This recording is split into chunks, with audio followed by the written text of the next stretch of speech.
What's up, guys? Technology Brat. Today we're doing an unboxing and brief overview of the Barnes & Noble Nook.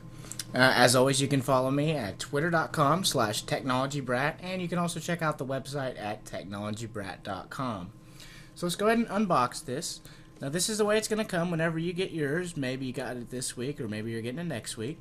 You just slide this cover off here, and then this plastic comes.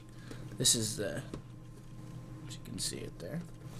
I'm going to go ahead and pull the back cover off here.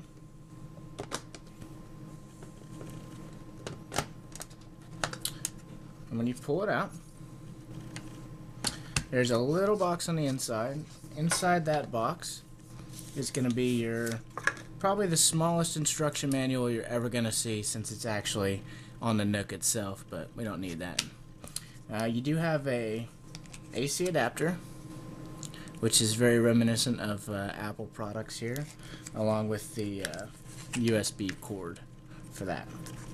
So now that we get that out of the way, the Nook itself actually is sitting in this plastic, and it has a piece that pulls off. So let's get the back out of the way, and you can see this, what it's sitting in here. This is actually really difficult to get it out of here, so I'm going to show you the easiest way that I found to get it out. Just kind of put your fingers at the top here, and then use your thumbs to push, while pushing the device down with your fingers, push up with your thumbs on the plastic, and it'll pop out of there. Now, that's really difficult. I don't know why they made it so hard. I guess just to keep it snug during shipping so that nothing broke. But that's the unboxing. Give me just a second. I'm going to zoom the camera in a little bit so you can see the screen better, and we'll be right back. Alright, so there it is up close, and before we jump right into actually turning this on, let me show you the device itself. On the bottom, you do have your USB connector, as well as, looks like a headset jack and a couple of speakers here.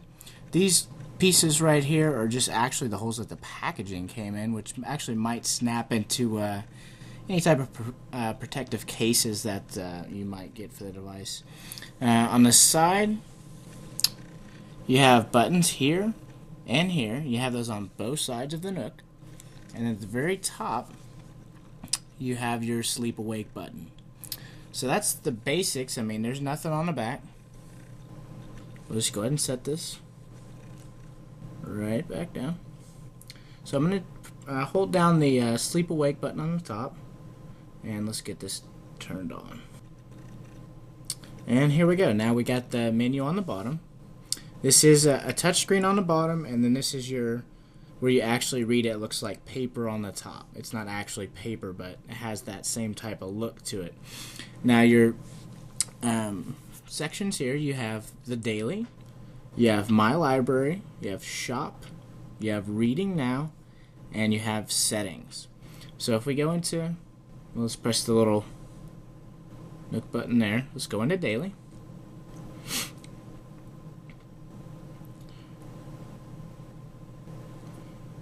It doesn't look like we have anything in here except for your new Nook, but when you go in here, it does have show, sort by, and open the audio player. Now we have some more stuff loading here.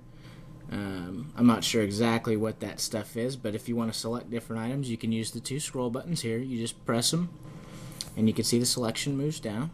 Press it again. Press it again. So if we want to get into this, this is actually getting to know your Nook. Press the little circle button here, which is basically your enter button.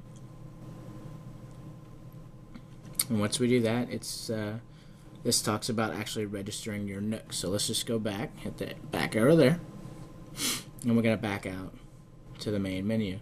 The next section is My Library, and this is going to be where any of your books that you've purchased or any magazine subscriptions or newspapers are going to show up here. You have down here on the touchscreen, you have View My Documents, View Item Details and Options, and Show Covers. Now, Show Covers, if you're a fan of Apple and iPhone, it's going to look very familiar to you, kind of like audio albums on your iPod Touch, or even on your iPhone if you turn it in landscape mode. But it works just the same. You touch the screen and you can move them back and forth. It does move quite a bit slower than you're going to be used to if you're an iPhone user. but you just simply grab and drag. And let's say we want to go ahead and open up Dracula. We just type that, or touch that.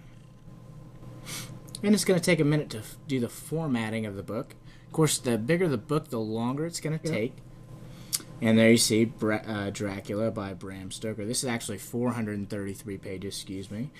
Now, once we get in the book, we can use these arrow keys to go page forward. There it goes. Another page. Or if we want to jump further ahead in the book, we're going to hit the touchscreen Nook down here, and we can search by pressing the Find button. We can click Go To. We can go to a bookmark, or we can change the font size. Right now, let's click Go To. We're going to go to a chapter, and we're just going to use the touchscreen down here to scroll down. Scroll down.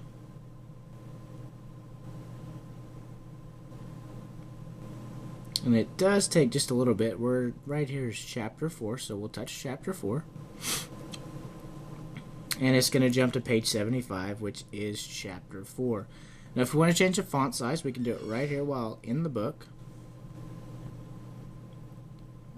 Right now it's at medium.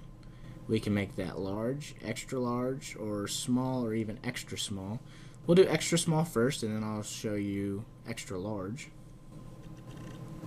Extra small is actually not too bad, depending on your, your eyesight. I like extra small. I could read off of that. Let's check out extra large.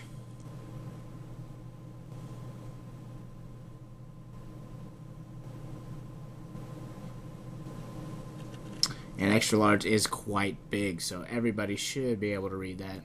And if not, you're going to be out of luck, because that is the biggest size. The default was medium, so we'll just go ahead and put that back on medium for the rest of the demo here. Now we're going to jump back to the main menu. The next section is Shop.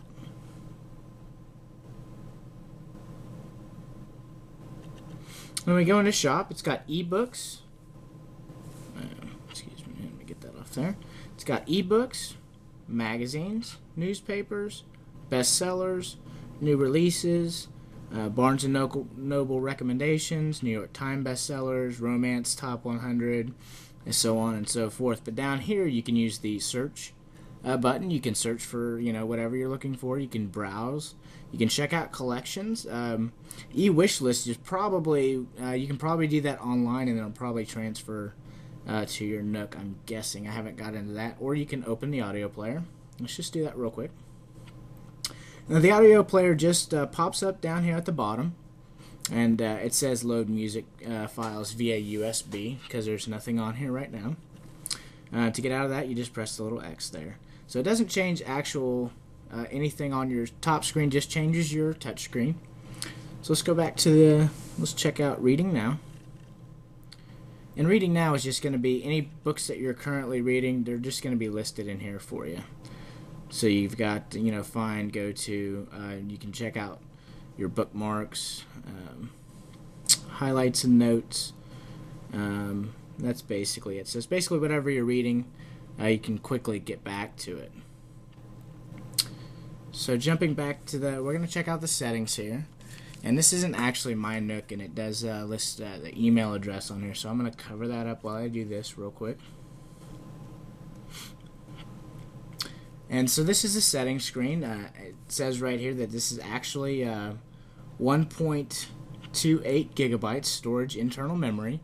You can add a micro SD card to the device. It does have Wi-Fi, even Wi-Fi hotspots not currently connected. But also in the settings, you can go into display. You can change your sleep timer. Default is 10 minutes. You can change the screensaver. You can change the wallpaper. You can adjust the brightness. You can adjust the touchscreen brightness, the touchscreen timer, and the clock.